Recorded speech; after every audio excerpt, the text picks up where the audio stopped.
Next है भारत के नियंत्रक एवं महालेखा परीक्षक CAG, controller and auditor general के संबंध में निम्नलिखित कथनों पर विचार कीजिए। कथन फर्स्ट है सीएजी की नियुक्ति राष्ट्रपति द्वारा उनके हस्ताक्षर और मुहर के तहत जारी वारंट द्वारा की जाती है।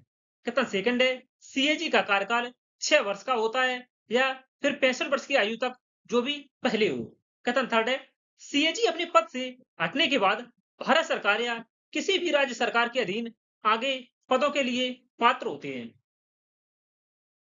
सही विकल्प का चयन कीजिए। कथन फर्स्ट सीएजी भारत के नियंत्रक एवं महालेखा परीक्षक की नियुक्ति राष्ट्रपति द्वारा की जाती है और हस्ताक्षर और मुहर के तहत जारी वारंट द्वारा नियुक्ति की जाती है। यह कथन सत्य है। सीएजी की नियुक्ति राष्ट्रपति के द्वारा की जाती है और सीएजी का उल्लेख की बात करें अनुच्छेद 148 में किया गया है। अनुच्छेद 148 में सीएजी का कार्यकाल 6 वर्ष का होता है या फिर 65 वर्ष, जो भी 6 वर्ष या 65 वर्ष, जो भी पहले हो। यदि 65 वर्ष तक सीएजी की सीएजी का कार्यकाल 6 वर्ष का नहीं होता है तो वह अपने पद से निष्कासित कर दिए जाएंगे। यदि 65 वर्ष या 6 वर्ष जो भी पहले हो उनका कार्यकाल तब तक रहता है। सीएजी अपने पद से हटने के बाद भारत सरकार या किसी भी राज्य सरकार के अधीन आगे पदों के लिए पात्र होते हैं। यह कथन असत्य है। कथन सेकंड सही है। कथन थर्ड है असत्य है। सही आंसर हो जाएगा ऑप्शन ए, केवल फर्स्ट और सेकंड। सीएजी सेवानिवृत्ति के बाद सीएजी सेवानिवृत्ति के बाद किसी भी सरकारी रोजगार से प्रतिबंधित किए गए हैं।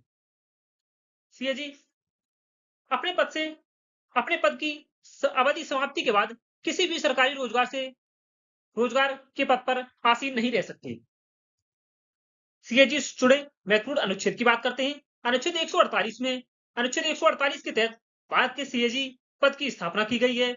उनकी नियुक्ति, शपथ और सेवा शर्तों का उल्लेख किया गया है। अनुच्छेद 149 में इसमें सीएजी की कर्तव्यों और शक्तियों को निर्धारित किया गया है। अनुच्छेद 150 की बात करें, संघ और राज्यों के खातों के विवरण के प्रारूप फॉर्म्स ऑफ अकाउंट से संबंधित है। अनुच्छेद 151 सीएजी अपनी लेखा रिपोर्ट, ऑडिट रिपोर्ट्स राष्ट्रपति को सौंपते हैं, जिसे संसद के समक्ष रखा जाता है। अनुच्छेद 148 आपको याद रखना है। इसमें सीएजी पद की स्थापना, उनकी नियुक्ति, शपथ और सेवा शर्तों का उल्लेख किया गया है। अनुच्छेद 149 भी आपको याद रखना है, जिसमें कर्तव्यों और शक्तियों का निर्धारण किया गया है। यदि आपसे पूछा जाए सीएजी अपनी लेखा रिपोर्ट किसके समक्ष प्रस्तुत करते हैं और उसे कहाँ रखा जाता है, तो इसका आंसर हो जाएगा अनुच्छेद 151 के तहत राष्ट्रपति को रिपोर्ट सौंपते हैं सीएजी।